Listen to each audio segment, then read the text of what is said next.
Yan, shoutout sa ating lahat dyan. Nandito tayong muli sa ating pagre-reaction at andyan makikita ninyo sa ating upload video, makikita ninyo ang ating thumbnail na andyan naka-attach. Sino ang andyan? Ang pamilyang Batalero at ang ngiting demonyo ni Kapiste. Ayan, di ba? Kaya, pero bago ang lahat, tayo ay mag-shoutout muna sa ating mga kasamahan. Ate Lydia Nabida, Jacqueline Ducusin, Ermagalo Mix Vlog, Hasa 26 TV, Kabarks TV, Sil TV PH, Ate Glo Official at ang inyong lingkod. Magandang umaga, gabi, tanghali sa ating lahat. At ayan, at i-shoutout din natin ang Team Guapa na andyan sina Dr. Love, Ridsin, at i-shoutout din natin ang ating dalaga, Biancy Official. Ayan, nagsusolo na siya, kaya suportahan natin. At shout out sa mga sponsor na tumulong kay Dr. Love dyan sa simbahan. Maraming salamat sa inyo at pagpalain pa kayo ng Panginoon. At sa mga sponsor ni Biancy na tahimik lang, maraming salamat sa inyo. Yung mga tumutulong na tahimik lang, hindi nagkukuda, mayroon akong alam dyan na tahimik talaga din siya. Kahit pangit yung mga niya na experience, kaya siya dumistansya noon, pero ngayon ay bumalik, at patuloy pa rin nananahimik. Hanga ako sa'yo, sir. Ayan. Kaya balik tayo dito sa ating pag-reaction na nandyan sa thumbnail natin. Kinatakutan na nga ba ng pamilya itong si Kapiste? Huli na ako na nag-reaction upload dito. Pero sige lang, may kanya-kanya naman kami ng mga opinion sa mga kasamahan ko. Di ba guys? At ayan, baka magtaka kayo, dyan sa likuran ko, maraming ilaw, ay likod ko dyan, ay mataas na building. Kaya bawat may ilaw dyan, ay yan ang mga floor. Yan nakikita ninyo, kasi hinila ko ito siya hinila ko. Kaya ayan. Kaya huwag kayong magtaka dyan guys. Okay? Kaya tuloy tayo dito tayo sa ating pinaka-topic ngayon. Kinatakutan na nga ba ang kapisting ito? At bakit ba kinatakutan itong taong ito? Yan! Nabalitaan na ninyo ito sa mga kasamahan ko. At ako ay magbibigay naman ng sarili kong opinion. Uulitin ko dito, ang pagre-reaksyon namin dito sa pamilya ay constructive criticism. Hindi pangbabash na basta lang bash. Ang amin, pinuna ang mali na nakaakibat ang mga advice, paalala. Hindi yun pangbash. Okay? Para magkaintindihan tayo. Ngayon, dito tayo sa ating pinaka-topic. Sa bibig mismo ni Kapiste nanggaling na nung nandoon sila sa dait, nagre-record ang asawa niya. At maraming na-record sa mga pinag-uusapan nila ng pamilya.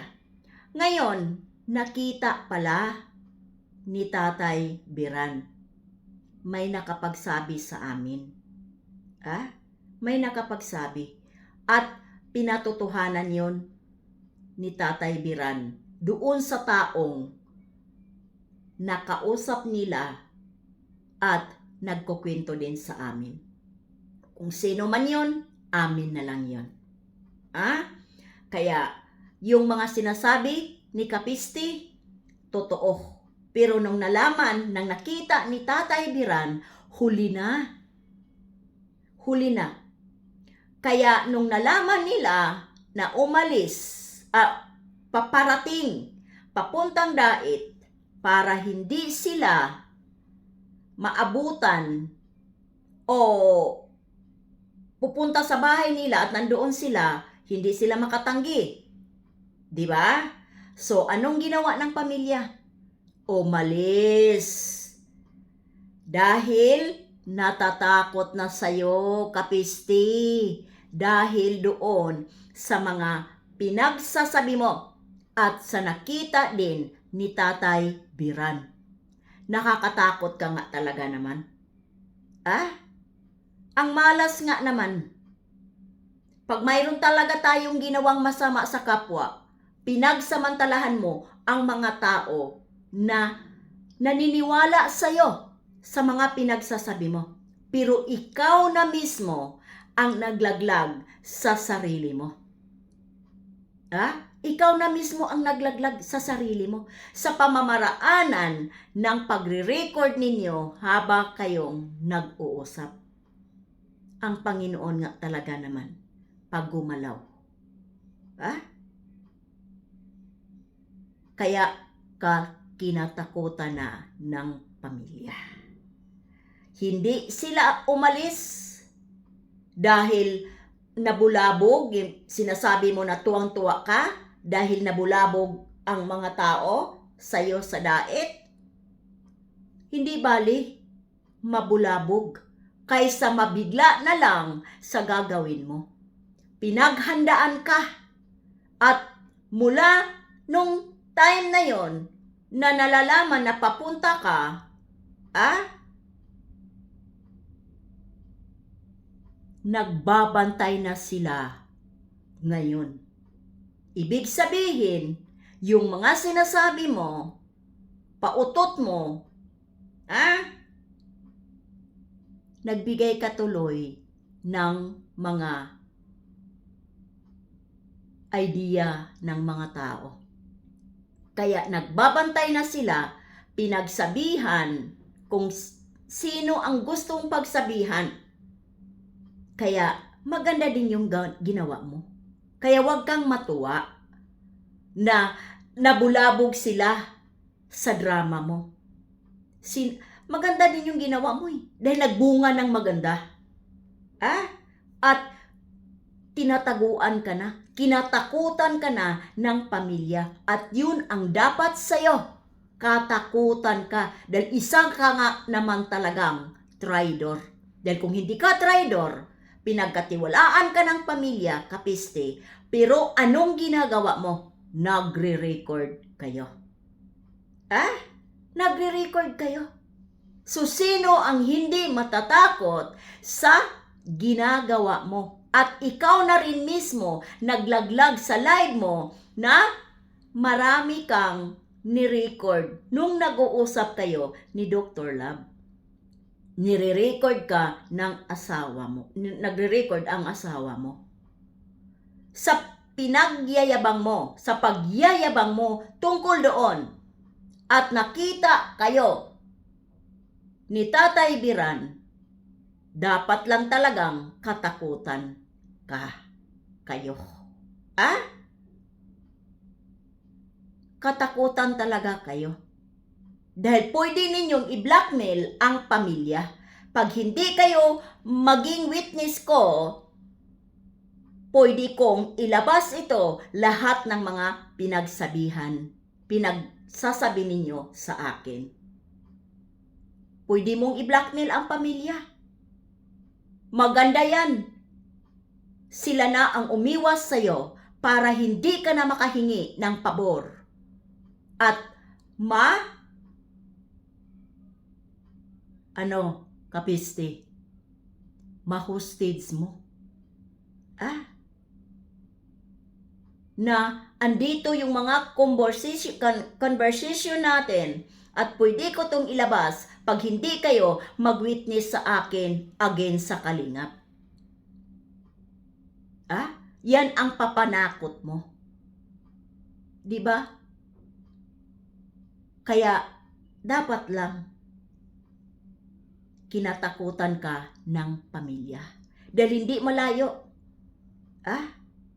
Hindi malayo na gagawin mo sa kanila na sasabihin mo pag wala sa isa sa inyo mag-witness sa akin against sa kalingap, pwede ko tong ilabas lahat ng mga pinagsasabi ninyo sa akin. Dahil mayroon akong hawak na record. Pwede mo yun panakot. Ano, kapiste? Hindi malayo, di ba, kapiste? Kaya maganda na yun na ikaw mismo ang naglaglag sa sarili mo.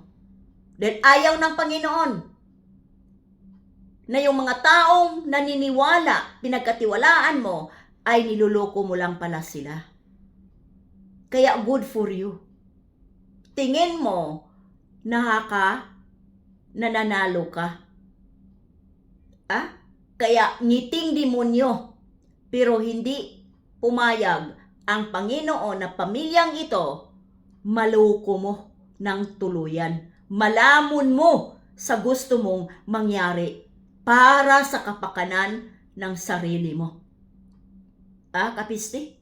Kawawa ang pamilyang ito dahil pinapaniwala mo na ikaw tagapagtanggol at nakasuhan ka dahil sa anak nila.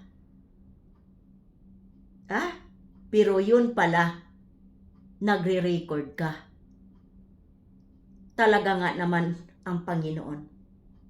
Naghanap talaga ng paraan na magising sila at yung mga paniniwala nila sa iyo mapapalitan ng takot at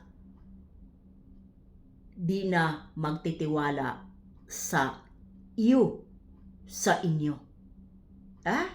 Kaya mga sponsor dyan, na bilib sa taong ito, at siya na rin mismo ang nagsasabi na marami siyang record, hindi malayo, na may mga SS yan sa mga combo ninyo at sa mga tawag ninyo. Dahil pagdating ng panahon, balahurain kayo at ilalabas ang combo ninyo o voice message ninyo na ni-record. Kaya buti nga sa'yo, kapeste. Kinatakutan ka na ng pamilya. Kawawa ang pamilyang ito. Pinagsamantalahan mo. Ninakaw mo pa, pati mga sponsor niya. Pinapaniwala mo ang mga sponsor.